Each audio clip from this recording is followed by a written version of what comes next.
Hey folks, it's time to burn the heretics with another easy open world build. Today's choice is Condition Willbender. This build is based off the DPS build I made on the Guild Wars 2 wiki, so if you want to learn more about the basics of this build or double check information, check out the written article or the complimentary video on the DPS rotation. The links are in the description below. As usual for open world, we'll follow a particular priority list for survivability changes, starting from the DPS builds for instance content. Gear is expensive unless you have legendary gear, so we'll adjust food skills and traits first. Staying alive from Condition Guardian builds is made easier by the heal skill Litany of Wrath, which heals you based on your damage dealt. If you have a bunch of burning stacks on the enemy, this will keep you alive for its duration. In essence, it boils down to surviving the downtimes of Litany of Wrath.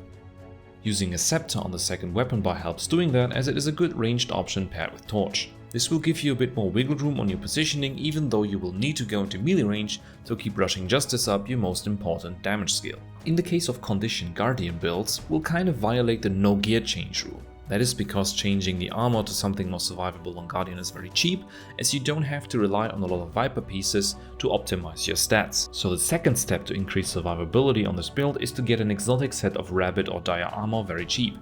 You can buy a full set of Rabbit armor on the trading post for just over 1 gold. Then put a second set of Balthazar runes on it, which costs like 50 silver. If you use Rabbit, you gain a good chunk of toughness, but you also keep the critical chance level high. That's important to trigger the trait Radiant Fire reliably, and therefore has a lower trade-off in damage compared to Dire, for example. The second change is to use minus damage taken in Expertise food and swap the Signet of Wrath to the Signet of Mercy for another minus 10% damage taken. You can use the Karka Toughness utility on top for another 150 toughness if you want another 6 to 7% damage reduction. Since you might be out in open world on your own, it's helpful if you can cover essential boons, condition cleanses and stun breaks by yourself. In terms of boons, we're covering a bit of might, full uptime on fury and a good uptime on protection and resolution, as well as regeneration and swiftness. On top of those, we have regular access to aegis and stability. In the end, the only boons you won't be able to provide to yourself are quickness and alacrity, and there are ways to change that too.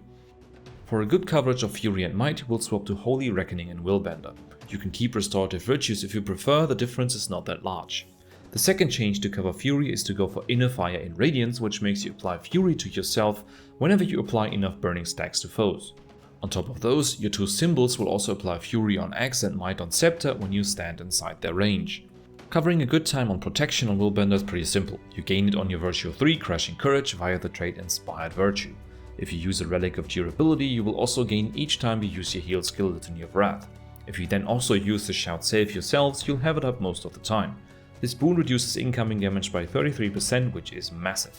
Covering Alacrity for faster skill recharges would technically be possible on Willbender, but it's not worth the damage loss in solo gameplay. Instead, it makes sense to use Jade Protocols if you can. These give 150 additional toughness, vitality, condition damage and power, as well as all boons aside from stability, resistance and resolution on entering combat. These effects can be pre-stacked by using an enchanted Snow Diamond tonic repeatedly when out of combat. Especially the quickness coming from this is massive, as it will increase the frequency of triggered virtue effects noticeably as you attack much faster. For condition cleanses, you can make use of Absolute Resolve in Virtues. That will cleanse 3 conditions whenever you use your second virtue and increase its passive healing. Your second virtue is also an evade skill you can use to dodge incoming attacks, and it removes all the movement impairing conditions from you. It's basically a free get out of jail card. The only thing it does not do is to break stuns. For that you have both Signet of Mercy and Save Yourselves. Save Yourselves will apply a 25% uptime on all boons aside from Alacrity, Aegis, Stability and Quickness around you, which is massive. Be careful though, it will also draw conditions from allies to you. You can keep a stack of Virtue 2 to cleanse them off right after. In order to deal with break bars, make use of your Elite skill, Axe 3 and Scepter 3 respectively. Using them all should break most Defiance bars easily. In summary, you should try to maintain your first virtue and use the other 2 virtues for mobility, defense and boon coverage. A nice benefit from using Radiance is that your first virtue will be refreshed whenever you kill an enemy. This allows you to spam it in general open world and events where enemies die frequently. Since it's also a mobility tool, you'll be able to charge from enemy to enemy, which is lots of fun. Whenever you get low on health, make use of Litany of Wrath and maintain boons with Save Yourselves. Condi Willbender is generally a very cool build to use. With the changes I suggest here, you will be able to breeze through open world.